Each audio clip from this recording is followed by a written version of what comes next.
traveling for any reason, of course, it's an emergency, or you're traveling during the day, or the person is out of the Greater Toronto area, so like the people we have from other provinces we have joining the program, then obviously they can view this like online. They have in person online, and they can pick up if they missed something from the recording. But other than that, everyone else is expected to record here because that 50% of the evaluation of your course is in the class. Do you have any questions? So,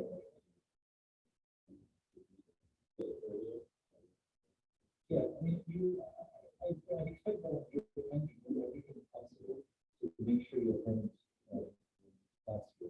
If you press in time and you really have to excuse yourself, then I think that is an exception, but I will not be seeing it as a pattern.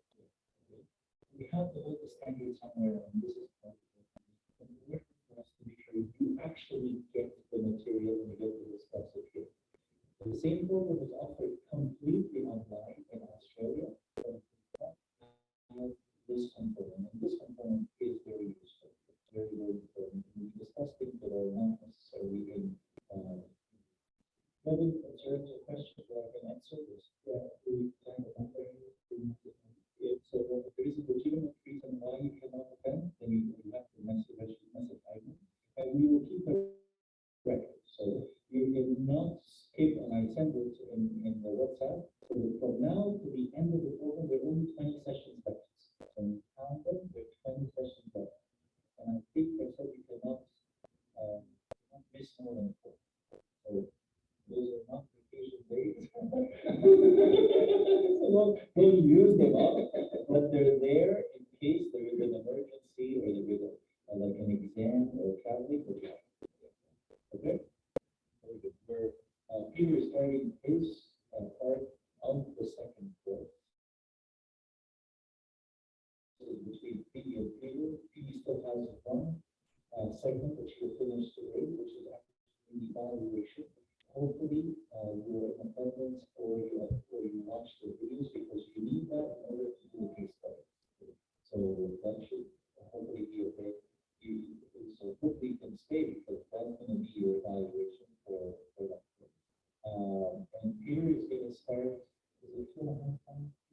So half the day and then 2 more full sessions, management. Okay, thank you.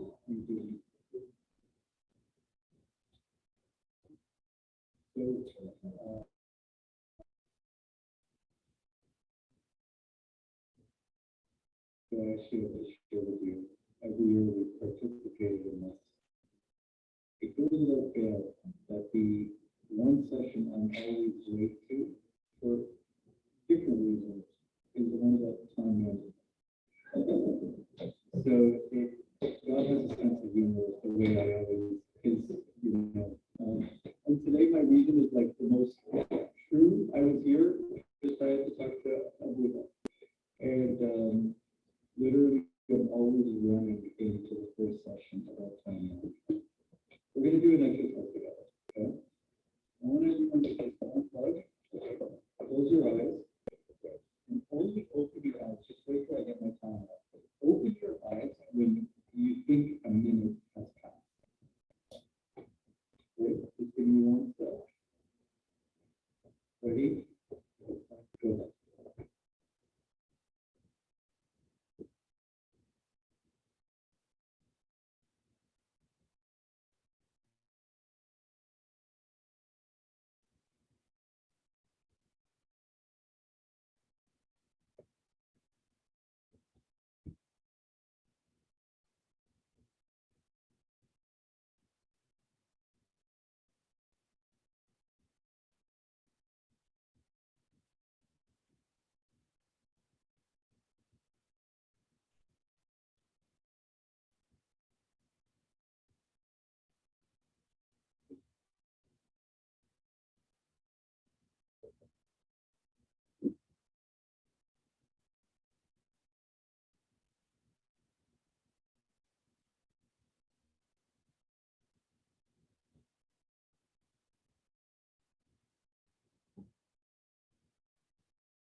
really interesting group. So, what's your name? Daniel, you're like 30 seconds. You were the first of the other three to go. You were 101, and then both of you were like 105. So let me ask you a question. Who was counting?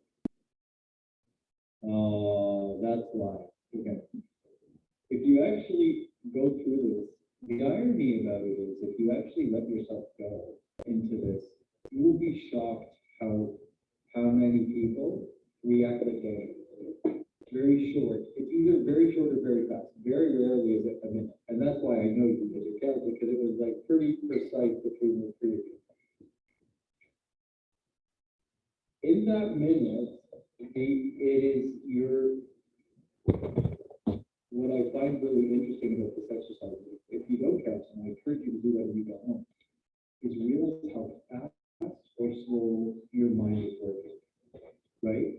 Because time is almost like a byproduct of what you're feeling, or what you're experiencing, or what you need to do. And you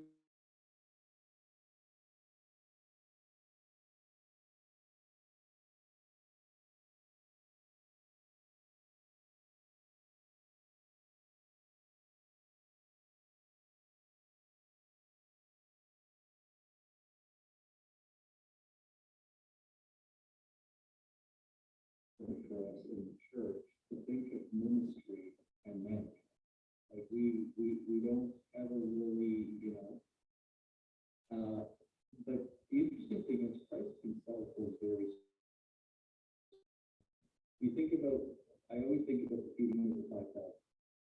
Didn't say sit them in groups of about 50. He said sit them in groups of 50. Very precise, right? And young people actually are craving that systemic structure, right? They want consistency, right? And as things are evolving, they want to feel that they believe in an institution and a system and a process. What you're going to see in our journey together is some of this really is transferable to our lives in general, right? But the principles are the same. I always find the word time management to be almost like an oxymoron. I can't manage time. A minute, a second, an hour. It's going to keep moving. But what can I control if it's not time? What can I control? Exactly. So I actually want to explore this more as priority management, not time management. And biblically speaking, when you think about what contributes to successful time management, when you think about it, make each day count. No off days. Psalm 90:12 says, teach us to make the most of our time so that we can grow in wisdom. And some of the things that actually interfere with us is, when we were in school, we procrastinate. And then you come out of school and you're like, okay, I'm not going to procrastinate. Okay? How many people still buy birthday gifts either the birthday or the day before? Hopefully not the day after, right? Mother's Day, Father's Day, an anniversary, a child gift, whatever it is. The days don't move. Birthdays happen the same day every year. But some of us thrive off chaos. If I buy something too early, it feels uncomfortable because it's like, wait, I'm supposed to feel anxious the day, I'm supposed to show up late, right? And that's one of the things where we'll talk a bit about it, but that is more where we can control. Because what we're trying to do is we're saying we can't slow down the clock. We can't change the course of time, but we can change the course of activity. Okay? A lot of times, another reason for, or another element of this is we're told to work hard.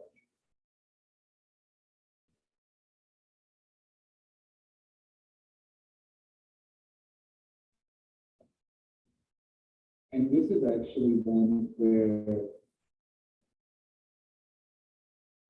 this is transferable because, I always go and I try to live the back to administer it.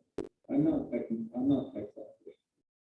If we're gonna do an activity and we need a poster, I'm gonna use clip art and PowerPoint, and it's gonna take me a very long time to make something that looks really good.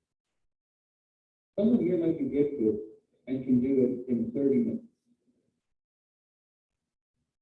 I can work very hard for 6 hours, but that's not smart, because my 6 hours are wasted where I could have done something else versus one of you doing it in 30 minutes. And we're going to talk about delegation later, but those are the opportunities we need to identify in service. Be comfortable knowing what you don't know, and be comfortable knowing what you're not good at. Find the person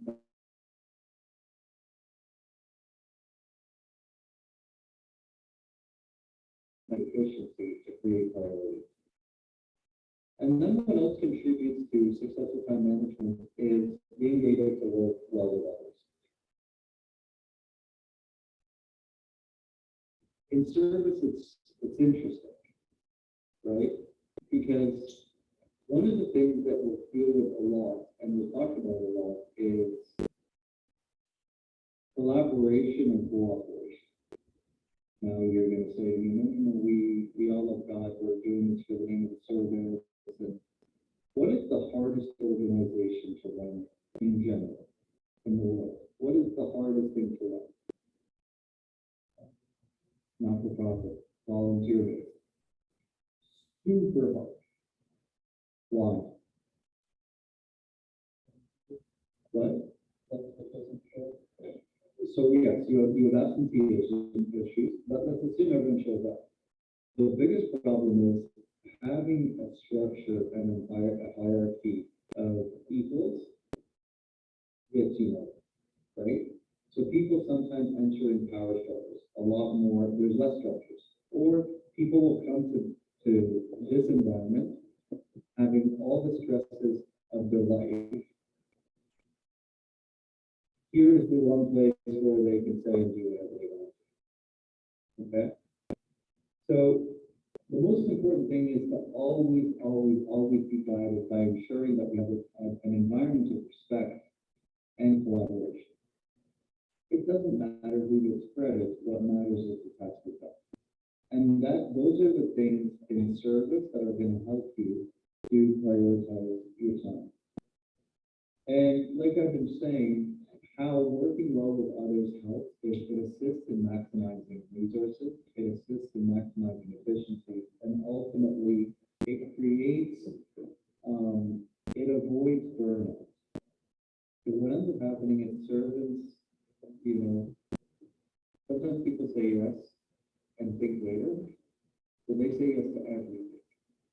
And the person says yes to everything is good.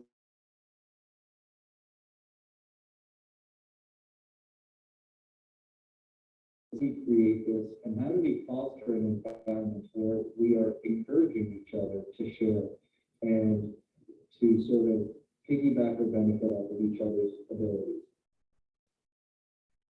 So some of the pitfalls to time management is poor planning.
very rarely does the plan execute exactly what you want it to.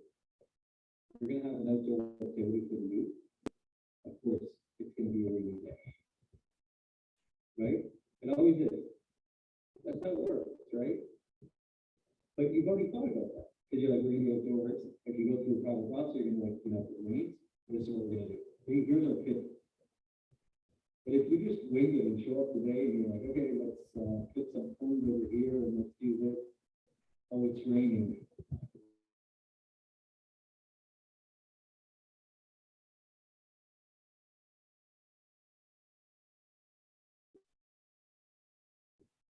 And then I said this earlier was poor management is overcommitment, right? People overcommit. It's easy to get busy, very easy to get busy, and very hard to get things done, right? And busyness is unfortunately, I don't know how you feel, but the world is busy. I think we're getting bombarded by how many different apps all at the same time, right? My favorite is when people like call you, text you,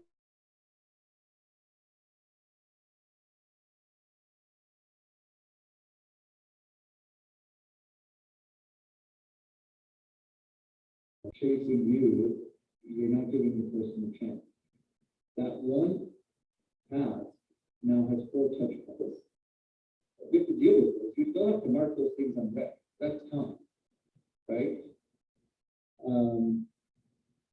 I share that there's also like poor personal habits. Some people are glorious at procrastinating, and they think it just ends with school stuff.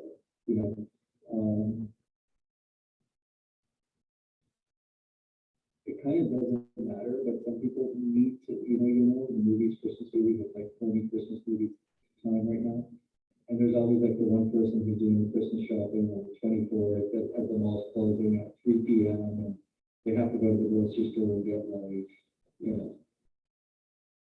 some people just can't change that experience.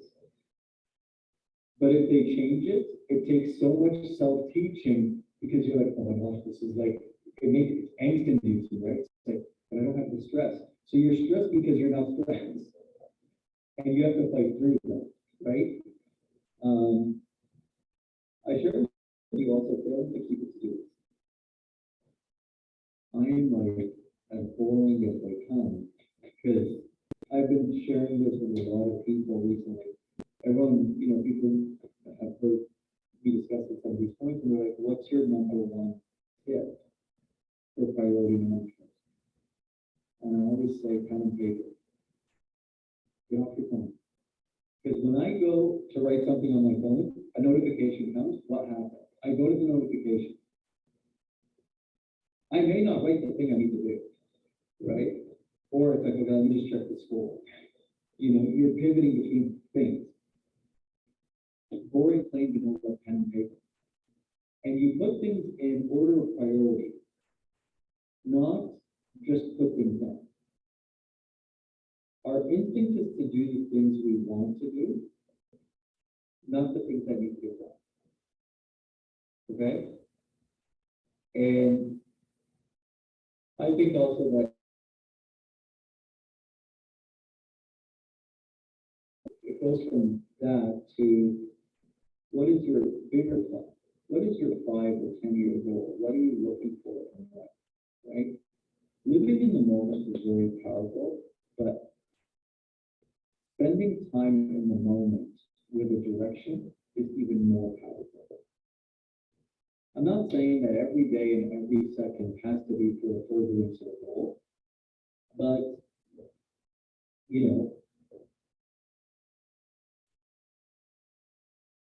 the more we're able to identify where we want to be, the more likely we'll be able to get there. Okay?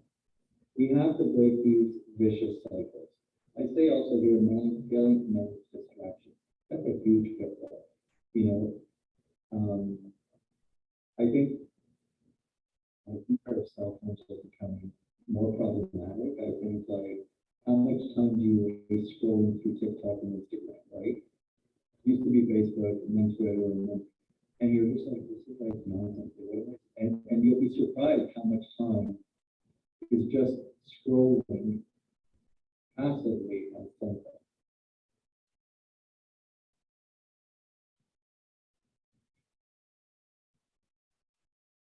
Um, I talked about taking on too much. I think that's people, some of us thrive on busyness. Some of us also thrive on self-report. What does that mean? What that means is, you know, a human comes and says, hey, you want to do this or that. You want to do it, I'll do it, I'll do it. You say yes to everything. Can you physically possibly accomplish it? So many hours in a day. You're sleeping, you're working, you're studying, you're having a personal life. It is better for the ministry for you to say no than to say yes or not. It is better for the ministry for you to say no than for you to say yes.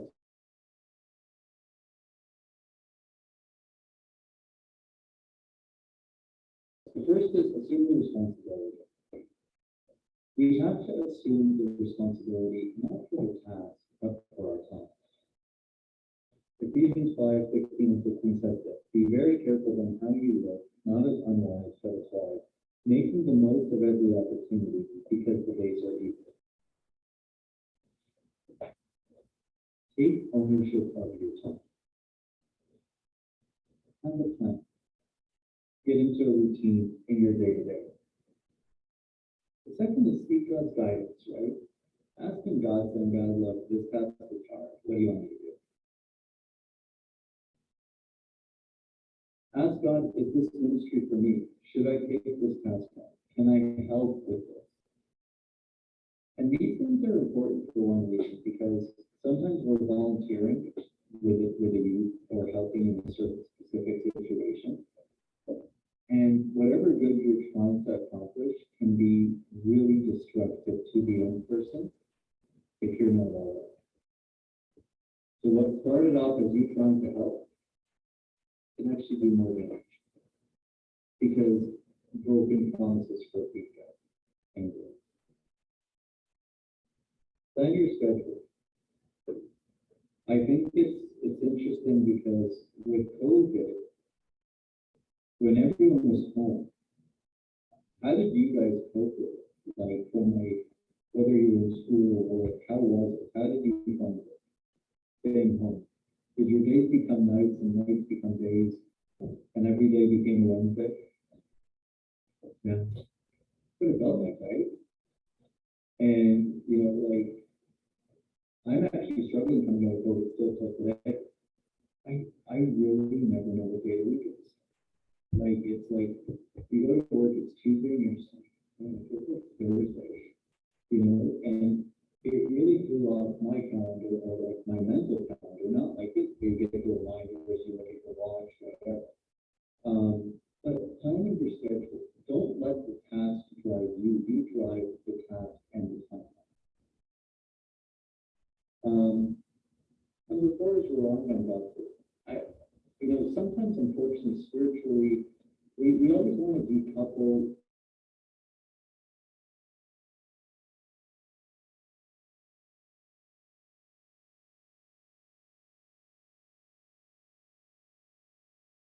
what is the number one download app? Is it Calm or something? Like stillness related stuff. People are seeking spirituality more than ever, right? And because there is this yearning in humanity for balance, for that sort of that central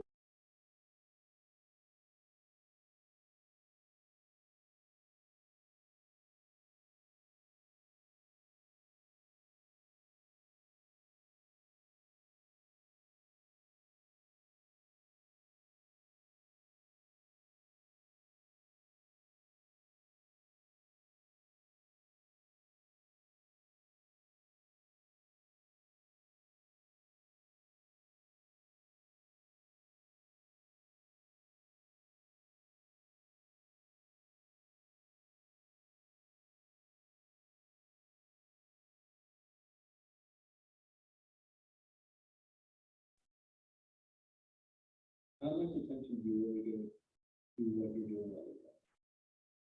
60, 70, 50, if it's traffic, right?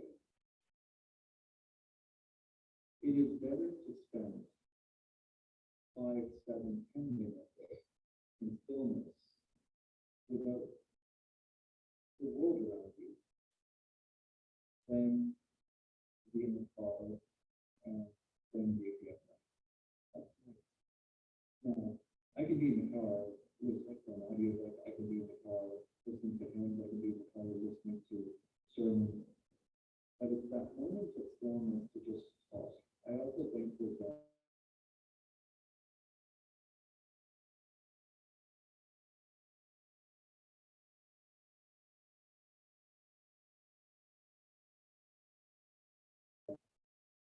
so shut off notifications. If you're going to use that as your veil, shut off notifications for that window of time you're using, right? Eliminate the unimportant. This is number 5. Charles Schwab, the president of Bethlehem Steel, hired a consultant, and he said to him, if you show me how I and other top managers in our company can use our time better, I will pay you a fee of whatever you ask for tonight. The man said, all right. I want you to write on this sheet of paper all the important things you need to do tomorrow and list them in order of priority as number 1 you should do, and so forth. Then when you go into work tomorrow morning, start with the first thing on your list and stick with it until you finish it. Then move on to number 2 and so forth. You more than likely will not be able to accomplish all the things on your sheet, but you will have accomplished the most important things on your list, or at least made a major effort regarding. Then tomorrow night, make a new list and do this for several weeks and see what the results are.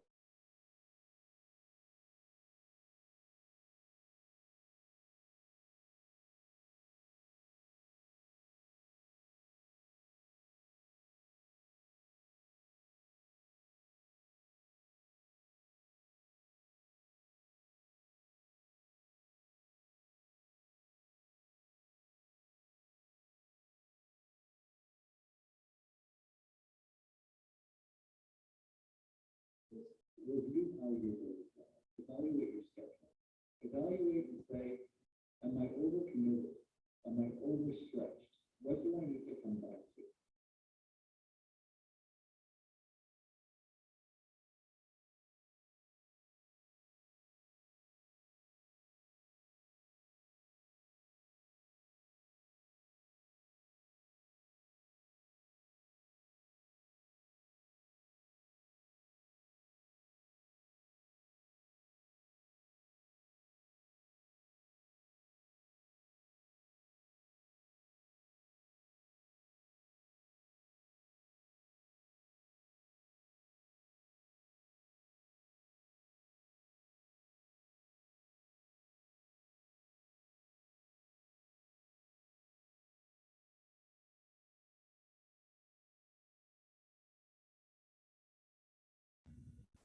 You don't have to speak once a month. Really, that's all you're going to do. You're not. And the doubt starts to go. So what happens? You start saying yes to more things. Well, how many things are you going to show up to organize and actually benefit the people you're there to help? There's only so many hours in a week, right? You're going to just go and Google something, print it, and go read it for the kids. Kids know it. Young people know. Those who are prepared and those who aren't. They want you to invest in them. And if you want to give something that is valuable to them, it'll take hours. And I always say, for every talk you give, there's probably 4 to 6 hours of real work to give 30 minutes. Not all of it is sitting there writing. Some of it is just reflecting and trying to let God speak to you on what the theme should be. But being okay saying no was hard. Now, the devil plays with that too. He guilts you if you say yes, but then if you fight that and you get to say no, and you commit to something, he'll then come back and fight you even harder to say,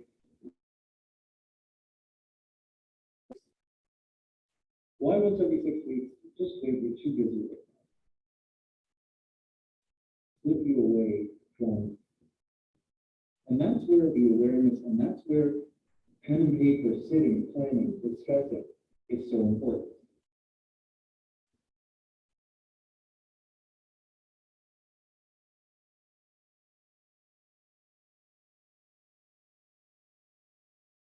I also think reviewing not your day, just the season of your life.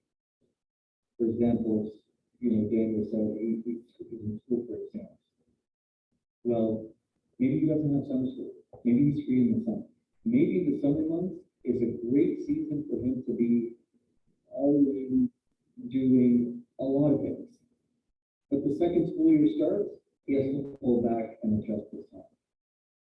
Maybe in my household, my kids' activities are really busy on weeknights until the summer. And I can commit to more things in the evening. But it takes planning, right? And what ends up happening is you wake up one day and you're like, all of a sudden you're like, oh, I'm free. Right? Well, it's like, no, but you knew that was coming. The kids don't have activities in time.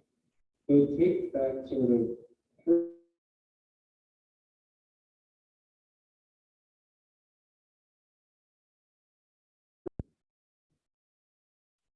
I share with you again just to remind, so student responsibility for your time. We are accountable for being productive. Does that mean I can't enjoy my time? No, absolutely. You need to. I mean, Christ attended a wedding. The first miracle was at the wedding of Cana of Galilee. Weddings were not rigid spiritual events. They were social functions. Christ had fellowship meals with his disciples. Striking that balance is really important. So being responsible for your time is number one. Seek God's guidance, say, God, what? Help me just prioritize. Plan schedule, okay? And plan that schedule in a consistent, we are habits of creatures. If we know every Monday is going to be generally this, it's sort of like if I say, Monday is my service day, or my ministry day. I know every week on Monday, if I have a talk on the weekend, I'm going to be working on it Monday night. That's what I'm going to do. And every Wednesday is my outreach night. Once you lock in those 2 blocks, it's much easier to fit them in than to constantly be adjusting a schedule and moving sort of pieces around. Rely on God's wisdom, and I say this in a very general sense. Like I'm saying to you today, when you feel busy, don't say, God, am I really busy? What I find is we sometimes want God to get the deep blue black voice and say, yes, you are. But God actually does something different. All of a sudden you'll be like, I'm not busy, and then a day later you'll get like a project at work, they go like, oh my gosh, this is going to be a crazy 6 week stretch. That's still big, right? It's like, that's how it kind of unveils. We sometimes are looking for signs in the wrong places. But being astute and understanding what a task takes and what a commitment requires is what we need to be doing. And then I said, eliminate the unfit. It's interesting about the Charles Schwab example, because there are things on that list that will never get done.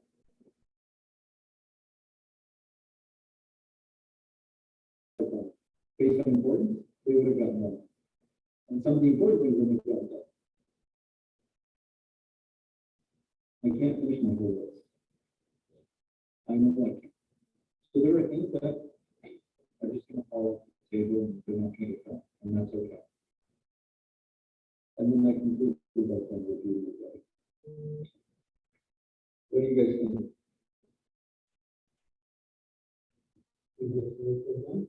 Sorry? Oh, absolutely. But you know what? You have to start somewhere. I'm telling you, pen and paper. Some people are like, oh no, I'm great on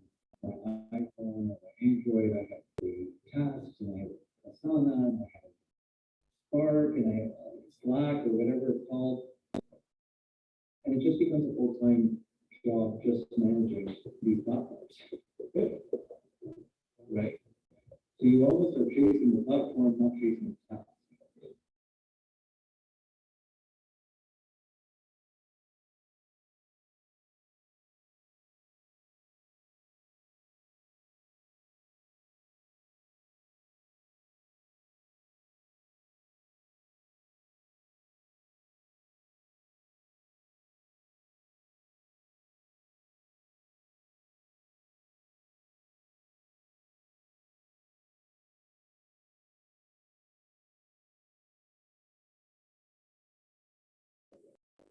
It is something you do, but you have to start.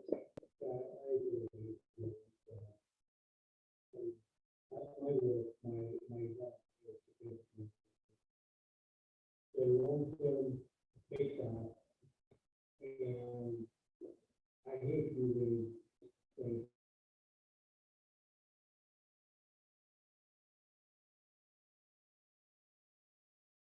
the ability to find the way to do. Bringing the full state people in the room and just do the right deal with that. There's that difference. I know that we would probably sometimes we really know that process.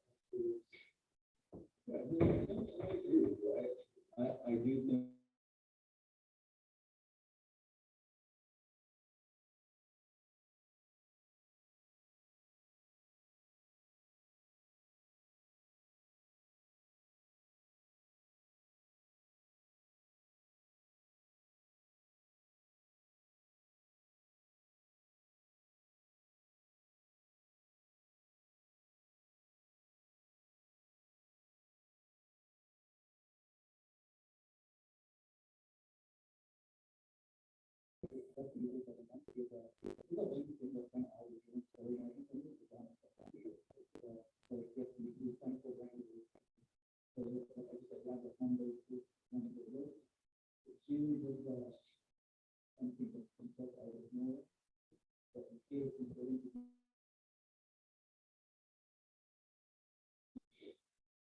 Is there a pattern to be unexpected?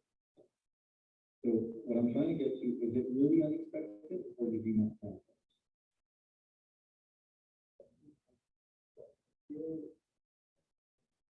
I think 70% of the time, if I'm just looking at the last year, it's just something that I didn't know. Yeah. And maybe 30, I would say maybe there were a few times that I knew if I couldn't do this task or do this in a certain way. And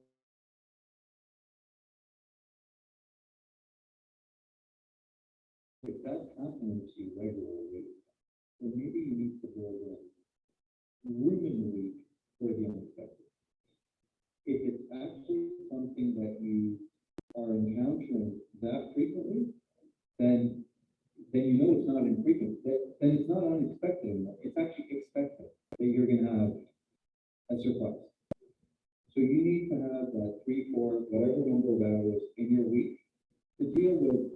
Let's not call it unexpected. Let's call it unknown. Because it's no longer unexpected. You're expecting. So you go in that time, like practical, and these are like, I share with you a bit about what I go through because this is life, right? Literally for the past 6 weeks, one of our kids has had a fever. For the past 6 school weeks, one of them has been. We're taking turns. Well, all of a sudden, it's sort of like, you need that flexibility to say, okay, you know what, I'll work from home, I'll do this, like, right? But you gotta have that enough flexible, like, I'll give you schedule in-person meetings, except once a week. I made that choice. I'm not gonna have an in-person meeting except once a week. Why? Because this is flu season. The kids' immunity is suppressed and they're going through. Now in the spring or fall, spring or summer, different schedule, right? So it's almost setting the, you you have the ability to set the guardrails and set the framework. That's the key. We get so bogged down with a schedule, I'm gonna tell you no, set the guardrails, set the framework that your week's gonna function with. It's fluid, right? And I encourage you because here you say something unexpected, but it's that frequent thing, it's no longer unexpected, it's just unknown. And I think that's what I would share with you is, you know, you actually do know it's expected. It's just you don't know which task needs to get done. Sorry, go ahead, you were going to say. No, I'm gonna like add to it. I think part of it too is the opposite. Because the 30% of the aspect shows up in, you know, and in plan where they expect or anything. There is a good chunk of it probably that you can say, no, I'm not going to do it. Just about thinking that what really is the task that we can say no to, and it doesn't cause, I mean, the person to people around it, right? It's very difficult, but it's saying no. Do the things that you know.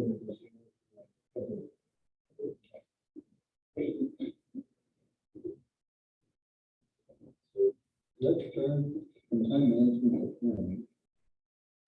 I'm going to give you guys each a blank piece of paper. Okay. We need a pen. You can need a pen, all right? Sorry, no.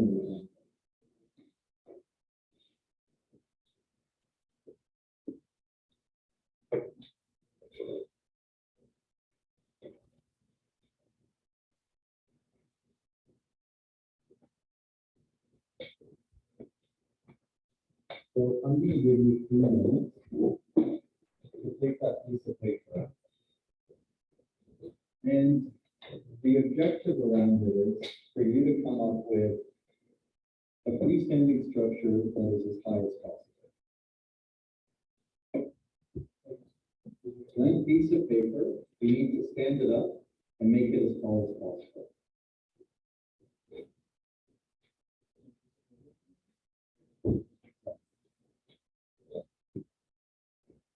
And you can rip, you can cut, we can do anything you want. You can fold.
Rolling towel?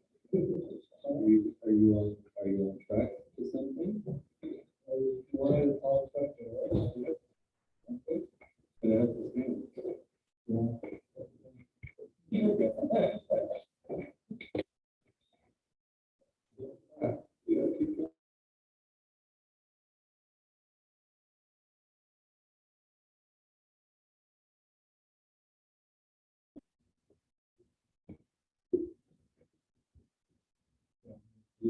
during the time. So, one year we did this and we had an architect.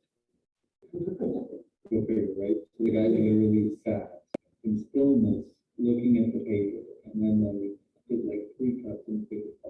So the interesting thing about it is 4 different people approached it 4 different ways. Before the instructions were finished, sorry, I don't know your name.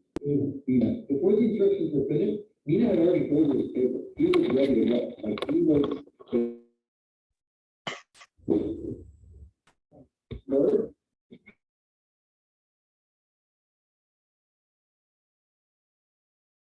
Like, so you have a lot of questions. So you're inquisitive, and then Daniel pulled his laptop and just folded it, and then after he got it stand, he just moved on.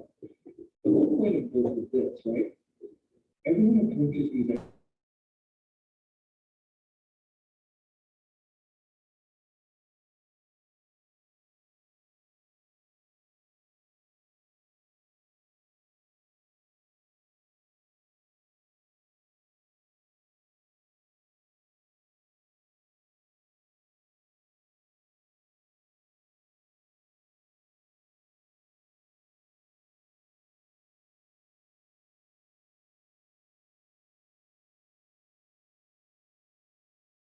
And is our process going to work within the time frame we have? I always say, this analogy. It's sort of like, let's say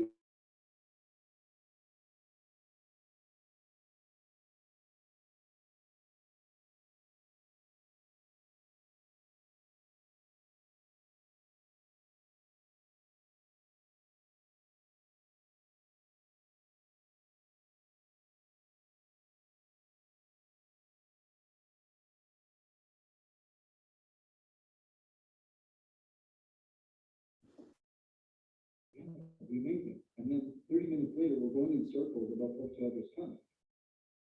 Where, practically speaking, his calendar is probably booked the year in advance, so he can't come on 2 weeks' notice. But groupthink took us down this cliff that's just gonna not be right. And planning is so imperative because without that proper plan, first, we'll go through the pitfalls, but you quickly see how a service-related good intention brainstorm can actually break down into confusion, can break down into misalignment of time. It's sort of, I gave you 3 minutes, but you probably needed an hour. But I'm sure you can make a structure that's very high, but you were going to have a lot of trial and error and move things around. That wasn't a 3 minute. Now, typically what people do, just to shortcut, they do what Mina did, but then like they cut one strip and like find a way to make it on the top side. Okay?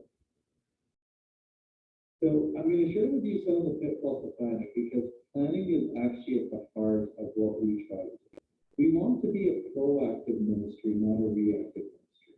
We're always chasing the issues. People burn out. And people get exhausted, and we're actually not helping. There are definitely aspects we're going to be chasing. There are crisis situations that are going to come up. But as a general rule, we want to be proactive ministry, not a reactive ministry. One of the things about planning that someone messages if hopefully they're okay with it. Honestly, my reaction to all of this is this too shall pass. Everything passes. It'll be fine. May not pass the way you want it to, but it passes. Right? That's it. And I think it's just framing. So sometimes we're just very fearful of the fact. The second thing is negativity, right? you will sit in a room and it's all negative ideas, right? Okay, for you, and we say, oh, no, we want to do something, it's like, what's the point? They're not going to be happy. Well, the last time we did something, this kid did this. Now, and all of a sudden, we just go down this journey of woe is me, everything's negative, let's just give up on life, right? Negativity is so demoralizing.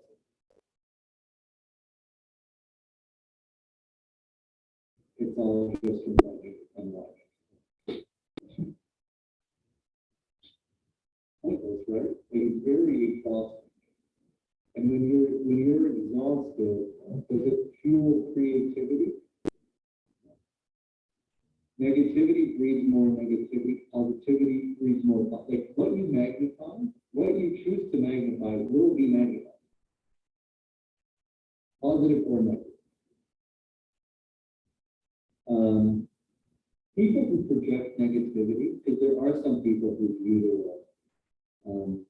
It's sort of like when someone comes back from vacation, we're on vacation. And their reaction is, oh, I'm so tired. This was supposed to be enjoyable. Like you chose to do what you just did.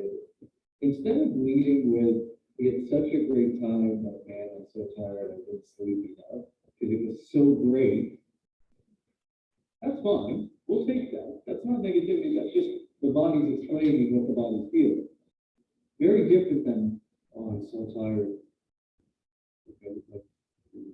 I mean, you're on vacation. Why are you tired? Like you control what you do on vacation. And sometimes just people, there are negative people who are really projecting their self-esteem or other issues they're dealing with, right? They're not just negative about this one thing we're talking about. There's a pattern to the negativity.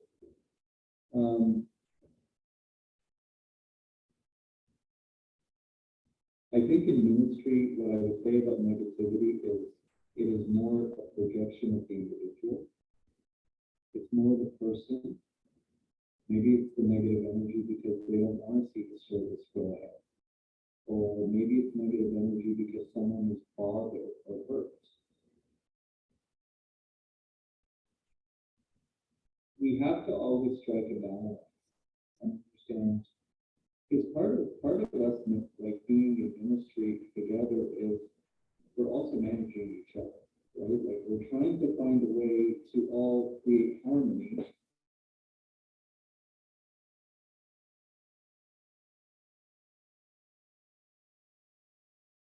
One thing I always say is some people are selectively negative. I walk into a room and Nina's there. Everything Nina's going to say, I'm going to upset. Subconscious. Some of these things actually just play out that way. So you as a leader know that Peter and Nina can't coexist. Just being separate committees. Right? And you look and say, well, why does this happen in ministry? Ministry is a byproduct of human. We are humans first. The world and ministry are not part and parcel. There's this old Anglican guy said to me once, what did he say? He said something that stood out to me. He said, the devil resides in the choir. So they have choirs, which is like our deacons. How does the devil attack the church? He doesn't need to go to the congregation.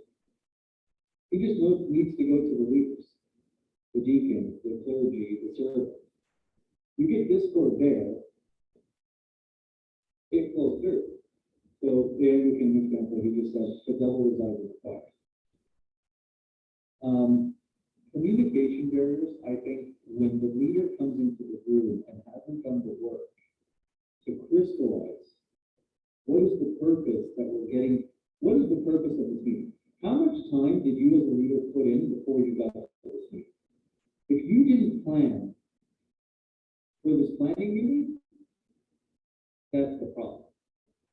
Because everyone is going to be lost. So poor communication comes from poor goal setting, from poor objectives, from poor guidance. I shared with you the first letters example, meaningful planning. Be practical. You want to plan an event in 2 weeks? Options that can be one. It's not meaningful to say, okay, we're going to call, the open speaking community. Not a really practical, expectation. And then sometimes we get together and we create what I call a wish list instead of a plan. We just throw all these ideas and it's like blue sky plan, your tree, what is it? The ghost tree. You're just chasing.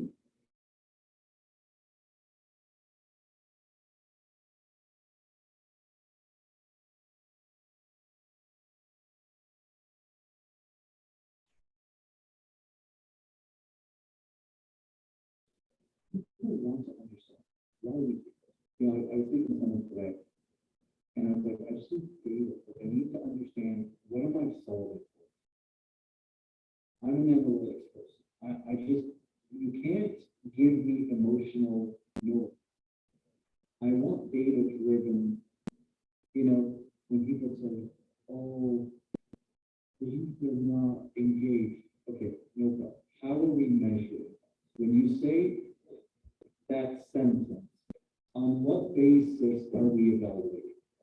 What are we evaluating? That's back to the negativity sphere where it's just noise. Now, if we say attendance is down 12%, or whatever metric, okay, yeah, that makes sense. That's something we need to address. Objective. And it's okay to sometimes have feelings. It's okay to sometimes say, I just feel like there's a disconnect. I feel like the kids are not as engaged. That's possible, right? But it's very different than say, oh, we're losing the youth. How discouraging is it to just hear general statements that are unsubstantiated and sort of not measurable or quantified? Overgeneralization really, right? So we want to crystallize our focus. Planning also improves quality. The more we plan, the more likely something actually takes shape and form.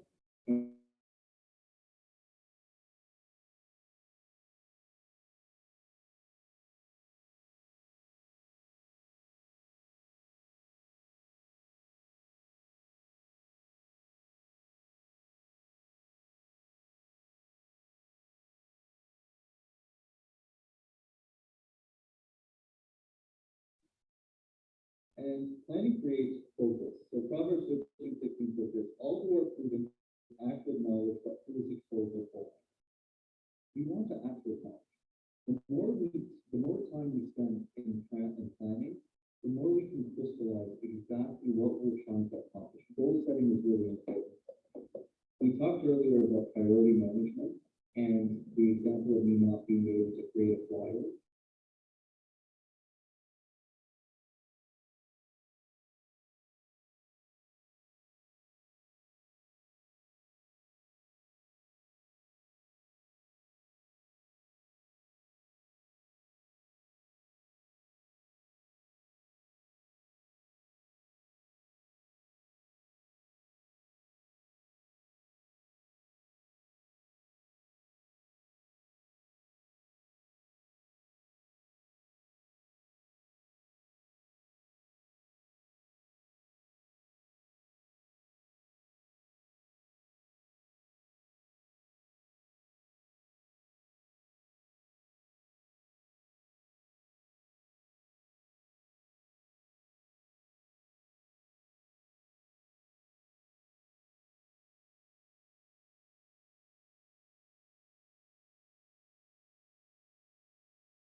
But part of the process is being able to have these discussions to say, okay, hey, you have the pulse now. That's a good service. Because you actually know what limitations there are on the youth. You're not surprised. You didn't open a Boston trip and half the kids aren't even remotely thinking about it because they can't go. They can't leave the country. Right? Or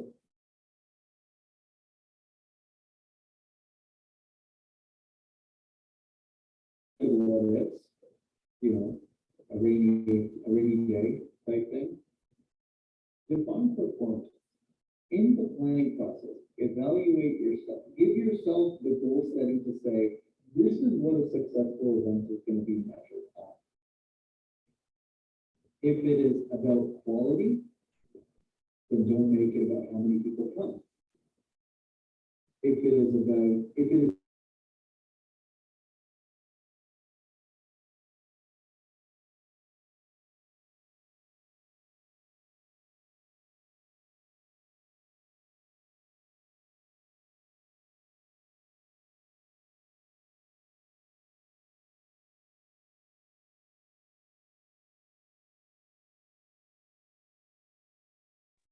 want to allocate the responsibility. So number 6 is allocating responsibility.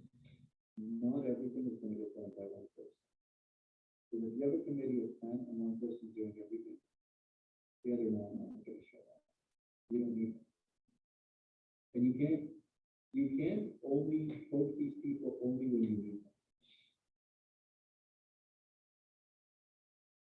Don't be a problem.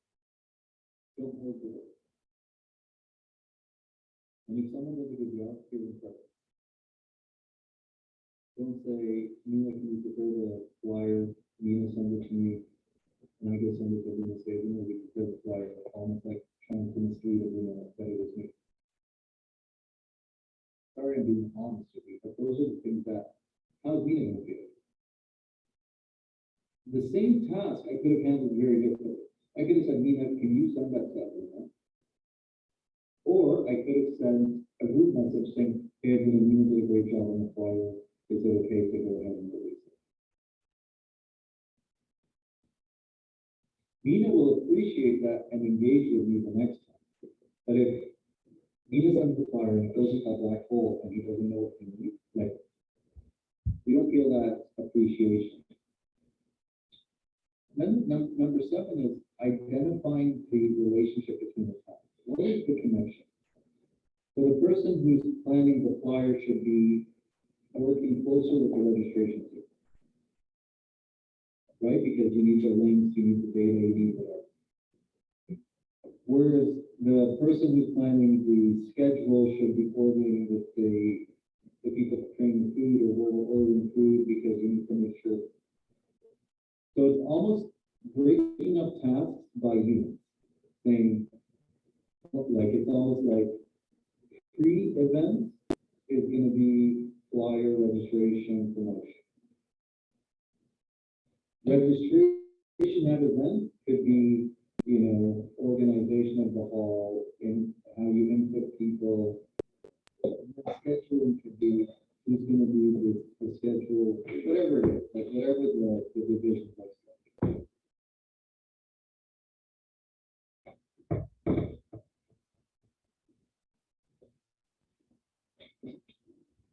What do you think? How many of us actually spend the time to pause and plan versus just start? I understand what is somewhere in the I found sometimes you go to a plane and sit there forever. You can, when you focus a little bit, plan a little bit, think of it, find what the gaps are. I think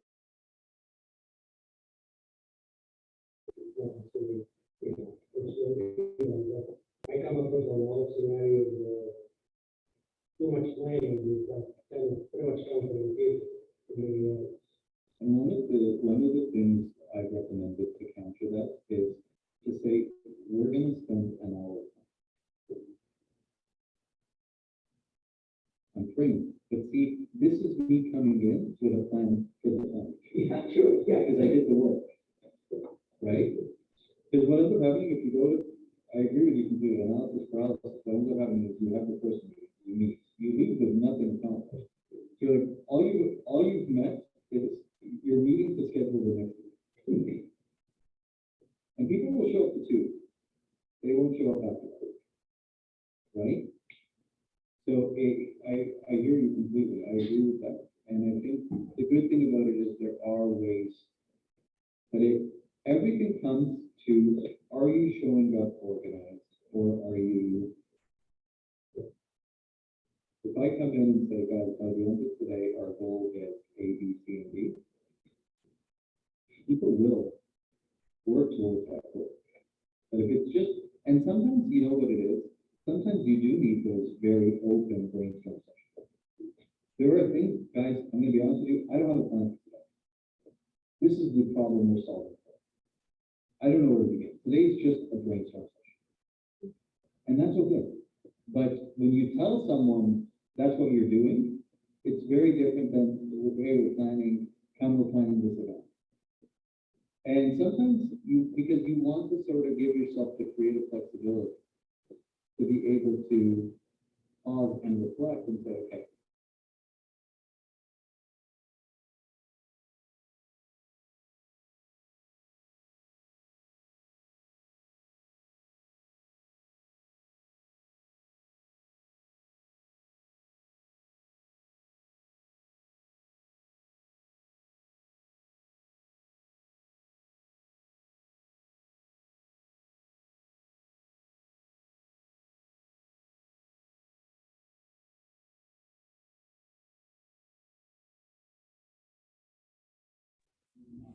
what we don't know how to. But say if you're assigned like a certain task to done or this event. I think like, let's say, for example, you know you're not good at that. But you're assigned to something. How can you ensure that knowing that you're not very good or not very good at different aspects of what you're planning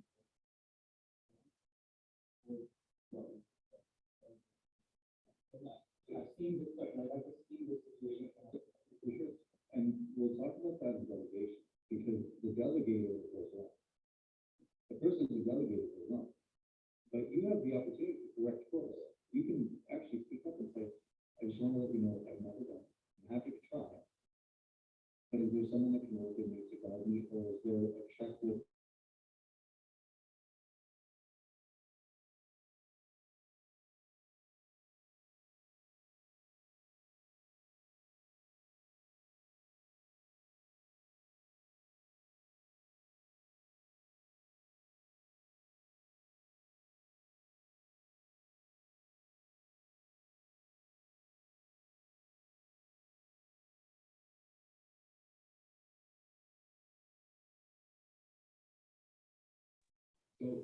But the idea is you don't want to say no to that.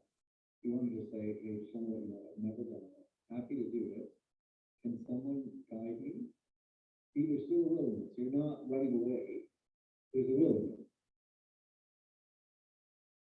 I think part of it too would be maybe this task is being assigned to you because the person assigning it to you really want to use it as an opportunity to you develop some new skills that you've got. So clarification or asking questions or asking for some guidance, I think it's totally reasonable. Very fair.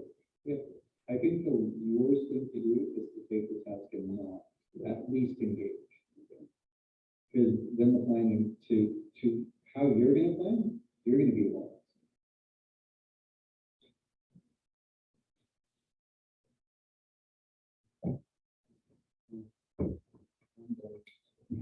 I will see you guys next week. Next week and the week after. And I'll be on time next week. I won't be able to. Okay, so we'll see you. We'll see you later. I told you to put children. I'm the older ones of the children. All right, let's get on with it.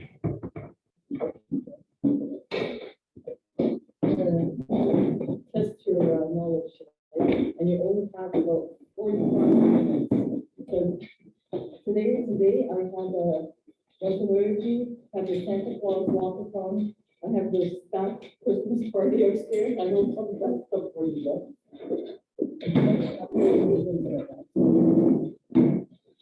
And the nice